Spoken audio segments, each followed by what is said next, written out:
आपने भगवान विष्णु के दशावतार की कथा तो पढ़ी या सुनी होगी, लेकिन हम इससे अलग हटक आपको ऐसी पौराणिक कथा बताने वाले हैं जिसको आपने शायद ही पढ़ा या सुना होगा। आओ आज हम बताते हैं भगवान विष्णु और गरुड़ की पौराणिक कथा। ऋषि कश्यप की कई पत्नियां थीं, जिनमें से दो विंता और कद्रू थी। ये दोनों ही बहनें थी जो एक दूसरे से ईर्ष्या रखती थी।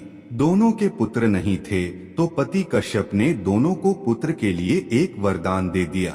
विंता ने 2 बलशाली पुत्र मांगे, जबकि कद्रू ने 1000 सर्प पुत्र रूप में मांगे, जो कि अंडे के रूप में जन्म लेने वाले थे। सर्प होने के कारण कद्रू के 1000 बेटे अंडे से उत्पन्न हुए और अपनी मां के कहे अनुसार काम करने लगे। दोनों बहनों में शर्त लग गई थी कि जिसके पुत्र बलशाली होंगे, हारने वाले को उसकी दास्तां स्वीकार करनी होगी। इधर सर्प ने तो जन्म ले लिया था, लेकिन विंता के अंडों से अभी कोई पुत्र नहीं निकला था। इसी जल्दबाजी में विंता ने एक अंडे को पकने से पहले ही फोड़ दिया।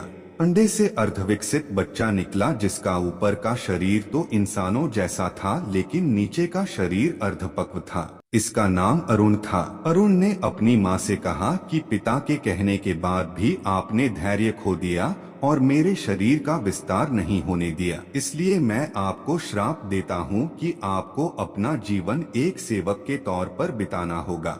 अगर दूसरे अंडे में से निकला उनका पुत्र उन्हें इस श्राप से मुक्त ना करवा सका तो वह आजीवन दासी बनकर रहेंगी। भय से विंता ने दूसरा अंडा नहीं फोड़ा और पुत्र के शाप देने के कारण शर्त हार गई और अपनी छोटी बहन की दासी बनकर रहने लगी। बहुत लंबे काल के बाद दूसरा अंडा फूटा और उसमें से विशालकाय गरुड़ निकला, जिसका मुख पक्षी की तरह और बाकी शरीर इंसानों की तरह था। हालांकि उनकी पसलियों से जुड़े उनके विशालकाय पंख भी थे। जब गरुड़ को यह पता चला कि उनकी माता तो उनकी ही बहन की दासी है और क्यों है यह भी पता चला, तो उन्होंने अपनी मौसी और सर्पों से इस दासत्व से मुक्ति के लिए उन्होंने शर्त पूछी। सर्पों ने विंता की दास्ता की मुक्ति के लिए अमृत मंथन ने निकला अमृत मांग। अमृत लेने के लिए गरुड़ स्वर्ग लोक की तरफ तुरंत निकल पड़े। देवताओं ने अमृत की सुरक्षा के लिए 3 चरणों की सुरक्षा कर रखी थी।